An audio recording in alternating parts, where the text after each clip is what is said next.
Hello everyone welcome you all in your own channel learn everything. So ਆਪਾਂ ਕਰ ਰਹੇ ਸੀ chemistry ਦਾ aldehyde ਕੀਟੋਨ, ਜਿਹਦੇ ਵਿੱਚੋਂ ਮੈਂ ਤੁਹਾਨੂੰ ਲਾਸਟ ਵੀਡੀਓ ਦੇ ਵਿੱਚ ਨਿਊਕਲੀਓਫਿਲਿਕ ਐਡੀਸ਼ਨ ਰਿਐਕਸ਼ਨ ਬਾਰੇ ਦੱਸਿਆ ਸੀ, ਜੋ ਸਾਡੇ ਸਿਲੇਬਸ ਦਾ ਪਾਰਟ ਆ। So next is the aromatic aldehyde and ketone. Next is the aromatic aldehyde and ketone. Aromatic aldehyde ketone ਦੇਖੋ ਕੀ ਹੁੰਦੇ। ਐਰੋਮੈਟਿਕ ਤਾਂ ਪਤਾ ਨਾ ਤੁਹਾਨੂੰ, ਠੀਕ ਹੈ, ਜਿਸ 'ਚ ਬੈਂਜ਼ੀਨ ਰਿੰਗ ਹੁੰਦੀ ਹੈ। ਐਲਡੀਹਾਈਡ ਕੀਟੋਨ ਦੀ ਗੱਲ ਕੀਤੀ ਹੈ, ਜਿਹੜੇ ਐਰੋਮੈਟਿਕ ਐਲਡੀਹਾਈਡ ਦੇ ਕੀਟੋਨ ਹੁੰਦੇ ਨਾ, ਉਹ ਕਾਫੀ ਘੱਟ ਰਿਐਕਟਿੰਗ ਹੁੰਦੇ ਐਜ਼ ਕੰਪੈਰੀਜ਼ਨ ਟੂ देयर ਲਿਪੈਟਿਕ ਐਨਾਲੋਗਸ। ਲਿਪੈਟਿਕ ਮਤਲਬ ਸਿੰਪਲ ਚੇਨ, ਨਾਟ ਐਰੋਮੈਟਿਕ। ਉਹਦੇ ਨਾਲੋਂ ਇਹ ਘੱਟ ਰਿਐਕਟਿਵ ਹੁੰਦੇ ਆ। ਲਾਈਕ ਦਾ ਬੈਂਜ਼ੈਲਡੀਹਾਈਡ ਆ, ਇਹ ਐਰੋਮੈਟਿਕ ਹੈਗਾ, ਇਹ ਘੱਟ ਰਿਐਕਟਿਵ ਹੋਏਗਾ ਆਪਣੇ ਲਿਪੈਟਿਕ ਐਲਡੀਹਾਈਡ ਨਾਲੋਂ। It can easily understood from the resonating structure of benzaldehyde. ਜਦੋਂ ਆਪਾਂ ਬੈਂਜ਼ੈਲਡੀਹਾਈਡ ਲਿਆ, ਇਹਦੀ ਰੈਜ਼ੋਨੇਟਿੰਗ ਸਟਰਕਚਰ ਬਣਾਈ, ਤਾਂ ਰੈਜ਼ੋਨੇਟਿੰਗ ਸਟਰਕਚਰ ਤੋਂ ਸਾਨੂੰ ਕੀ ਕਲੀਅਰ ਹੋਇਆ ਕਿ ਇਹਦੇ ਵਿੱਚ resonating structure due to electron releasing plus I effect of benzene ring. ਇੱਥੇ ਇਹਦਾ ਪਲੱਸ ਆਈ ਇਫੈਕਟ ਆ ਜਾਂਦਾ ਬੈਂਜ਼ੀਨ ਰਿੰਗ ਦਾ। The magnitude of positive charge ਹੁੰਦਾ ਕਾਰਬਨ ਗਰੁੱਪ ਘਟ ਜਾਂਦਾ, ਕਿਉਂਕਿ ਉਹਨੇ ਇਲੈਕਟ੍ਰੋਨ ਦੇਈ ਜਾਣੇ ਕਾਰਬਨ ਨੂੰ। ਜਦੋਂ ਕਾਰਬਨ ਨੂੰ ਇਲੈਕਟ੍ਰੋਨ ਦੇ ਤੇ ਉਹਦੀ ਤਾਂ ਭੁੱਖ ਸ਼ਾਂਤ ਹੋ ਗਈ। ਦੈਟ ਮੀਨਸ ਕਿ ਉਹਨੂੰ ਹੁਣ ਇੰਨੀ ਜ਼ਿਆਦਾ ਡੈਫੀਸ਼ੀਐਂਸੀ ਨਹੀਂ ਰਹੀ, ਠੀਕ ਹੈ। ਸੋ ਉਹਦੀ ਜਿਹੜੇ ਪੋਜ਼ੀਟਿਵ ਚਾਰਜ ਉੱਤੇ ਕੀ ਹੋ ਗਿਆ, ਡਿਕਰੀਜ਼ ਕਰ ਗਿਆ। So it become less susceptible to the nucleophile attack. ਦੇਖੋ ਨਿਊਕਲੀਓਫਾਈਲ ਨੇ ਅਟੈਕ ਆ ਕੇ ਕਿਤੇ ਕਰਨਾ ਹੁੰਦਾ। ਨਿਊਕਲੀਓਫਾਈਲ ਕੀ ਹੁੰਦਾ, ਇਲੈਕਟ੍ਰੋਨ ਰਿਚ, ਉਹ ਕਿਤੇ ਆ ਕੇ ਅਟੈਕ ਕਰੇਗਾ ਜੇ ਤੋਂ ਇਲੈਕਟ੍ਰੋਨ ਦੀ ਘਾਟ ਹੋਏਗੀ ਉਲਟਾ ਨਾ। ਸੋ ਪ੍ਰੀਵੀਅਸ ਵੀਡੀਓ ਦੇਖ ਲੈਣਾ, ਉਹ 'ਚ ਕਾਫੀ ਐਕਸਪਲੇਨ ਕੀਤਾ ਹੈ ਮੈंने ਚੀਜ਼ਾਂ ਨੂੰ। ਸੋ ਹੁਣ ਬਟ ਕਾਰਬਨ ਦੀ ਡੈਫੀਸ਼ੀਐਂਸੀ ਤਾਂ ਹੋ ਗਈ ਕੰਪਲੀਟ, ਪੋਜ਼ੀਟਿਵ ਚਾਰਜ ਘਟ ਗਿਆ। ਸੋ ਨਿਊਕਲੀਓਫਾਈਲ ਆ ਕੇ ਇੰਨੀ ਜਲਦੀ ਅਟੈਕ ਨਹੀਂ ਕਰੇਗਾ, ਇੰਨੀ ਈਜ਼ੀਲੀ ਅਟੈਕ ਉੱਤੇ ਨਹੀਂ ਹੋਏਗਾ, ਠੀਕ ਹੈ ਜੀ। So aromatic aldehyde and ketone are less reactive than corresponding aliphatic are aldehyde and ketone. ਕਿਉਂਕਿ ਇਹਦੇ ਵਿੱਚ ਜਿਹੜੀ ਬੈਂਜ਼ੀਨ ਰਿੰਗ ਆ ਉਹ ਪਲੱਸ ਆਈ ਇਫੈਕਟ ਸ਼ੋ ਕਰਦੀ ਹੈ। ਕਲੀਅਰ ਜੀ। ਪਲੱਸ ਆਈ ਇਫੈਕਟ ਮਤਲਬ ਇਲੈਕਟ੍ਰੋਨ ਰਿਲੀਜ਼ ਕਰ ਦਿੰਦੀ ਟੂਵਰਡ ਦਾ ਕਾਰਬਨ। ਸੋ ਕਾਰਬਨ ਦੀ ਡੈਫੀਸ਼ੀਐਂਸੀ ਜਿਹੜੀ ਹੈ ਕੰਪਲੀਟ ਹੋ ਜਾਂਦੀ, ਮਤਲਬ ਕਾਫੀ ਪੋਜ਼ੀਟਿਵ ਚਾਰਜ ਘੱਟ ਜਾਂਦਾ। ਇਸ ਕਰਕੇ ਨਿਊਕਲੀਓਫਾਈਲ ਦਾ ਅਟੈਕ ਜਿਹੜਾ ਆ ਉਹ ਇੰਨਾ ਫੇਵਰੇਬਲ ਨਹੀਂ ਹੁੰਦਾ। ਸੋ ਐਰੋਮੈਟਿਕ ਐਲਡੀਹਾਈਡ ਕੀਟੋਨ ਦੇ ਵਿੱਚ ਵੀ ਰਿਐਕਟੀਵਿਟੀਜ਼ ਕੰਪੇਅਰ ਕੀਤੀਆਂ ਜਾਂਦੀਆਂ। Amongst aromatic aldehyde ketone, aromatic aldehyde are more reactive than the alkyl aryl ketone. Alkyl aryl ketone ਨਾਲੋਂ ਇਹ ਜ਼ਿਆਦਾ ਹੋਣਗੇ ਰਿਐਕਟਿਵ, ਫਿਰ ਜੇ ਇਹਨਾਂ 'ਚ ਆਪਸ 'ਚ ਕੰਪੇਰੀਜ਼ਨ ਕਰੀਏ, ਠੀਕ ਹੈ। ਵਿਚ ਇਨ ਟਰਨ ਜਿਹੜੇ ਡਾਈ ਅਰਾਈਲ ਕੀਟੋਨ ਨਾਲੋਂ ਹੋਰ ਵੀ ਜ਼ਿਆਦਾ ਸਟੇਬਲ ਹੋਣਗੇ। ਸੋ ਪਹਿਲਾਂ ਜਿੱਦਾਂ C6H5 ਇਹ ਬਹੁਤ ਜ਼ਿਆਦਾ ਹੋਏਗਾ, ਫਿਰ ਜਦ ਨਾਲ ਇੱਕ ਹੋਰ ਅਲਕਾਈਲ ਗਰੁੱਪ ਲੱਗ ਗਿਆ ਘਟ ਗਈ, ਕਿਉਂਕਿ ਇਹ ਵੀ ਇਲੈਕਟ੍ਰੋਨ ਰਿਲੀਜ਼ ਕਰਨ ਲੱਗ ਪਿਆ। ਫਿਰ ਹੋਰ ਜਿੰਨੇ ਅਲਕਾਈਲ ਗਰੁੱਪ ਲੱਗੀ ਜਾਣੇ ਘਟੀ ਜਾਣੇ। ਸੋ ਅਲਕਾਈਲ ਅਰਾਈਲ ਯਾਨੀ ਅਰਾਈਲ ਤਾਂ ਸੀ ਨਾਲ ਅਲਕਾਈਲ ਗਰੁੱਪ ਵੀ ਆ ਗਿਆ ਅਤੇ ਉਹ ਰਿਐਕਟੀਵਿਟੀ ਹੋਰ ਘਟ ਗਈ, ਕਿਉਂਕਿ ਉਹਨੇ ਵੀ ਇਲੈਕਟ੍ਰੋਨ ਦੇਣ ਲੱਗ ਪਏ। ਸੋ ਕਲੀਅਰ ਹੋ ਗਿਆ ਤੁਹਾਨੂੰ। ਨੈਕਸਟ ਅਰੇਂਜ ਕਰਨਾ ਇਹਨਾਂ ਨੂੰ increasing order of their reactivity in nucleophilic addition reaction. Ethanal, propanone ਤੇ ਬੂਟੇਨੋਨ।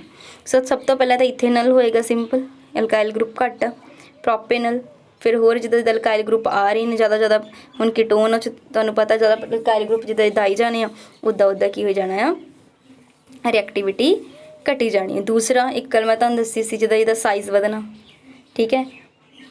ਸਟੈਰਿਕ ਜਿੱਦਾਂ ਹੁਣ ਸਾਈਜ਼ ਵਧੇਗਾ ਬਲਕਿ ਗਰੁੱਪ ਆਉਣਗੇ, ਅਟੈਕ ਇੰਨਾ ਈਜ਼ੀਲੀ ਨਹੀਂ ਹੋ ਪਾਏਗਾ। ਸੋ ਪ੍ਰੋਪੇਨਲ ਹੋਰ ਵੱਡਾ ਹੋ ਗਿਆ, ਬਿਊਟੇਨੋਨ ਵੀ ਹੋ ਗਿਆ। ਸੋ ਜਿੱਦਾਂ ਸਾਈਜ਼ ਵੀ ਹੋਏਗਾ, ਸਟੇਰਿਕ ਹਿੰਡਰੈਂਸ ਵਧੇਗੀ, ਸੋ ਰਿਐਕਟੀਵਿਟੀ ਘਟੇਗੀ। ਨੈਕਸਟ ਬੈਂਜ਼ੈਲਡੀਹਾਈਡ, ਟੋਐਲਡੀਹਾਈਡ, ਨਾਈਟ੍ਰੋ ਬੈਂਜ਼ੈਲਡੀਹਾਈਡ, ਐਸੀਟੋਫਿਨੋਨ। ਦੇਖੋ ਇਹਦੇ ਵਿੱਚ ਕੀ ਆ, among these acetophenone is ketone and therefore it is the least. Acetophenone ਕੀ ਹੈ, ਕੀਟੋਨ ਤੁਹਾਨੂੰ ਪਤਾ ਸਭ ਤੋਂ ਘੱਟ ਰਿਐਕਟਿਵ ਹੁੰਦੇ ਆ। ਹੁਣ ਜਿਹੜਾ ਐਲਡੀਹਾਈਡ ਹੈ ਤਾਂ ਐਲਡੀਹਾਈਡ ਵਿੱਚ ਇੱਕ ਇਲੈਕਟ੍ਰੋਨ ਰਿਲੀਜ਼ਿੰਗ ਗਰੁੱਪ ਆ, ਉਹ ਵੀ ਪੈਰਾ ਪੋਜੀਸ਼ਨ 'ਤੇ, ਠੀਕ ਹੈ। ਨਾਈਟ੍ਰੋ ਦੇ ਵਿੱਚ ਕੀ ਹੈ, ਇਲੈਕਟ੍ਰੋਨ ਵਿਡਰਾਇੰਗ ਗਰੁੱਪ ਆ, ਖਿੱਚਣ ਵਾਲਾ ਸਮਾਂ 'ਤੇ ਉਹਨੇ ਖਿੱਚਣਾ। ਸੋ ਤੁਹਾਨੂੰ ਪਤਾ ਜੇ ਇਲੈਕਟ੍ਰੋਨ ਖਿੱਚ ਲੈ, ਨਾਈਟ੍ਰੋ ਬੈਂਜ਼ੀਨ, ਨਾਈਟ੍ਰੋ ਕੀ ਹੁੰਦਾ, ਇਲੈਕਟ੍ਰੋਨ ਵਿਡਰਾਇੰਗ, ਉਹਨੇ ਖਿੱਚ ਲੈਣੇ, ਤਾਂ ਇੱਥੇ ਡੈਫੀਸ਼ੀਐਂਸੀ ਹੋ ਜਾਣੀ, ਹੋਰ ਘੱਟ ਹੋ ਜਾਣੀ, ਤਾਂ ਨਿਊਕਲੀਓਫਾਈਲ ਦਾ ਅਟੈਕ ਆ ਕੇ ਬਹੁਤ ਵਧੀਆ ਹੋਣਾ। ਸੋ ਇਸ ਕੇਸ ਵਿੱਚ ਰਿਐਕਟੀਵਿਟੀ ਸਭ ਤੋਂ ਜ਼ਿਆਦਾ ਬੈਂਜ਼ੈਲਡੀਹਾਈਡ 'ਚ। ਕਿਉਂ ਦੇਖੋ ਬੈਂਜ਼ੈਲਡੀਹਾਈਡ 'ਚ ਇਹਦੇ ਨਾਲੋਂ ਘੱਟ, ਕਿਉਂਕਿ ਇਹ 'ਚ ਇਲੈਕਟ੍ਰੋਨ ਰਿਲੀਜ਼ਿੰਗ ਇਫੈਕਟ ਆ ਜਾਂਦਾ। ਟੋਲੀਨ ਦੇ ਵਿੱਚ ਹੋਰ ਆ ਗਿਆ ਇਲੈਕਟ੍ਰੋਨ ਰਿਲੀਜ਼ਿੰਗ ਇਫੈਕਟ, ਹੋਰ ਘੱਟ ਗਿਆ। ਐਸੀਟੋਫਿਨੋਨ ਦੇ ਵਿੱਚ ਤਾਂ ਹੈ ਹੀ ਕੀਟੋਨ ਆ ਸਭ ਤੋਂ ਘੱਟ ਰਿਐਕਟਿਵ, ਠੀਕ ਹੈ। Would you expect the benzaldehyde to be less or more active in the nucleophilic reduction than propanal. ਜੇ ਮੈਂ ਗੱਲ ਕਰਾਂ ਪ੍ਰੋਪੇਨਲ ਨਾਲ ਇਹਦਾ ਕੰਪੇਰੀਜ਼ਨ ਕਰਾਂ ਤਾਂ ਬੈਂਜ਼ੈਲਡੀਹਾਈਡ ਘੱਟ ਰਿਐਕਟਿਵ ਹੋਏਗਾ ਜਾਂ ਜ਼ਿਆਦਾ ਹੋਏਗਾ। ਦੇਖੋ ਜਿਹੜਾ ਹੈਗਾ ਆ ਨਾ ਬੈਂਜ਼ੈਲਡੀਹਾਈਡ, ਉਹ ਘੱਟ ਰਿਐਕਟਿਵ ਹੋਏਗਾ ਪ੍ਰੋਪੇਨਲ ਕਾਰਨ, ਕਿਉਂਕਿ ਜਿਹੜਾ ਕਾਰਬਨ ਐਟਮ ਆ, ਕਾਰਬੋਨਿਲ ਗਰੁੱਪ ਆਫ ਬੈਂਜ਼ੈਲਡੀਹਾਈਡ, ਉਹ ਲੈਸ ਇਲੈਕਟ੍ਰੋਫਿਲਿਕ ਹੈਗਾ ਆ ਕਿਹਦੇ ਨਾਲੋਂ, carbon atom of carbonyl group in propanal. So polarity ਜਿਹੜੀ ਆ ਕਾਰਬੋਨਿਲ ਗਰੁੱਪ ਦੀ ਉਹ ਡਿਕਰੀਜ਼ ਹੋ ਜਾਏਗੀ ਬੈਂਜ਼ੈਲਡੀਹਾਈਡ 'ਚ ਰੈਜ਼ੋਨੈਂਸ ਹੋਣ ਦੇ ਕਾਰਨ, ਇਸ ਕਰਕੇ ਘੱਟ ਰਿਐਕਟਿਵ ਹੋਏਗਾ। ਅੱਗੇ ਦੀਆਂ ਕੁਛ ਰਿਐਕਸ਼ਨਸ ਹੈਗੀਆਂ ਸਿੰਪਲ ਆ, ਦੇਖੋ ਬਹੁਤ ਜ਼ਿਆਦਾ ਈਜ਼ੀ ਰਿਐਕਸ਼ਨਸ ਆਈਆਂ ਨੇ। ਇਹਨੂੰ ਤੋੜਾ ਹੀ ਬਣੇਗਾ, H ਪੋਜ਼ੀਟਿਵ CN ਕੀ ਬਣੇਗਾ ਨੈਗੇਟਿਵ, ਕਾਰਬਨ ਕੀ ਹੈ ਪੋਜ਼ੀਟਿਵ, ਆਕਸੀਜਨ ਕੀ ਹੈ ਨੈਗੇਟਿਵ। ਦੁਬਾਰਾ ਦੱਸਣ ਲੱਗੀ, ਸੁਣ ਲਓ।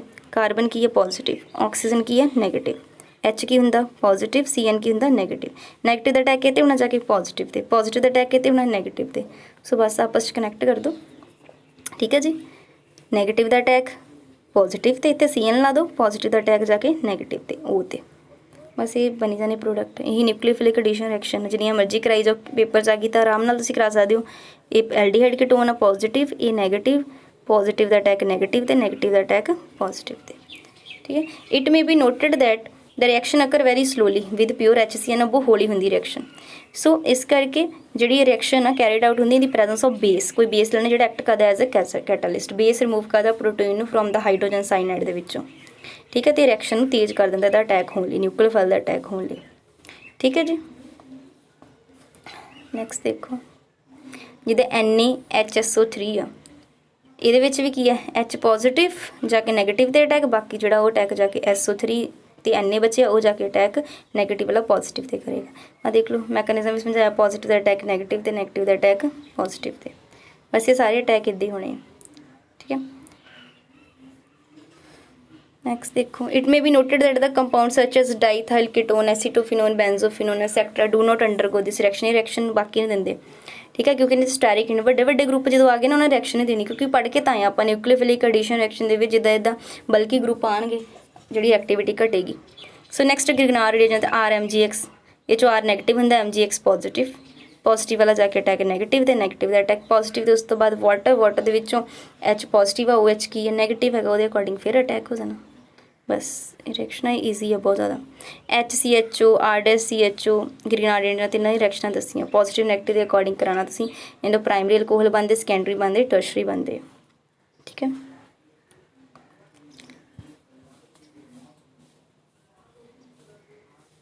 Next is the addition of alcohol. जे असीं एल्कोहल ऐड करिए फिर की हुंदा, ये एल्कोहल आ, ये तुहाडे कोल R-OH, ड्राई HCl पाया, साडे कोल हैमी एस्टल बनता, उस तो बाद हैमी एस्टल बाद एसीटल बनता। बस थोड़ा जिहा इनू इन्ना क याद रखियो, ज़्यादा इहदे विच ना करियो। ये सारे वही दिखाए हैं। कीटोन नैक्सट दस्सिया होया, ketone do not form acetal with monohydric alcohol, कि जिहड़े कीटोन आ कभी भी एसीटल नहीं बनाते किहदे नाल, मोनोहाइड्रिक एल्कोहल है। भी पॉइंट नोट डाउन कर लेना। नैक्सट है nucleophilic addition reaction followed by loss of water. जो वाटर का लॉस होवे वो किहड़ियां, जिद्दां एडिशन ऑफ अमोनीया डेरीवेटिव। तुसीं अमोनीया के डेरीवेटिव जिन्ने भी पाओगे ना, देखो यही रिएक्शन देनी है, मतलब उन्हें वाटर रिमूव कराई जाना तो अटैक हो जाना। मैं तुहानूं रिएक्शनस दिखानी सारियां, देखो ये वाली रिएक्शन चो वाटर का तुसीं रिमूवल कराओ, ये हो गया वाटर का रिमूवल, की बच गया NH2, दोबारा देखो रुको, ये H2 आ तो ये O आ, ये बाहर कढ़ दो, की बच गया NOH, वो नाल लगाई जाओ। सो अमोनीया डेरीवेटिव्स नाल जिहड़ी रिएक्शन आ ये एक भी याद रखना, ये reaction carry on we have the control the acidic strength in the medium pH, optimum pH 3 तो 4 होंगी है, ये जरूर ध्यान रखना। बाकी चो बस वाटर का तुसीं H2 तो O इनू बाहर कड्ढी जाओ, की बच गया NOH, नाल अटैच कराई जाओ। ये चो भी H2O कढ़ दो तो की बच गया NNH2, वो नाल जोड़ी जाओ। ये चो भी वाटर का कढ़ दो NNH2, ये चो वाटर कढ़ दो NNHC6H5 बच जाएगा, वो तो सीट बस ना लगाई जाने, वाटर में रिमूव करी जाना। दीज प्रोडक्ट आर येलो और ऑरेंज और red colour crystalline compound called DNP derivative and can be used for identification of aldehyde and ketone. So colours के बेसिस ते आपां इहनूं एल्डिहाइड कीटोन की आइडेंटिफिकेशन लिए भी यूज़ कर सकते हैं। सेम वाटर रिमूव करा दो, की बच गया NNHCONH2, इतों भी H2 तो इतों O, वाटर निकलता जो बाकी कंपाउंड नाल जोड़ी जाना।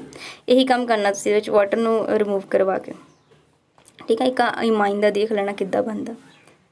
मेन रिएक्शनस करनियां ज़्यादा नहीं, ठीक है। जिद्दां हुण इहदे विच formaldehyde react with ammonia to form the hexamethyl tetra amine CH2 6N4, एक कंपाउंड बनता। ये यूट्रोफिनाइन कदों बनता, जो फॉर्मैल्डिहाइड अमोनीया नाल रिएक्ट किया जाता, ठीक है। इस यूरिनरी इन्फेक्शनस जिहड़ियां हुंदियां उहदे विच एज अ मैडिसिन लिए यूज़ किया जाता। क्लीयर आ, कुछ ज़्यादा औखा नहीं है, सिंपल आ। सो कर लेना। जो वीडियो पसंद आई लाइक एंड कमेंट करके दसना। Thanks for watching the video.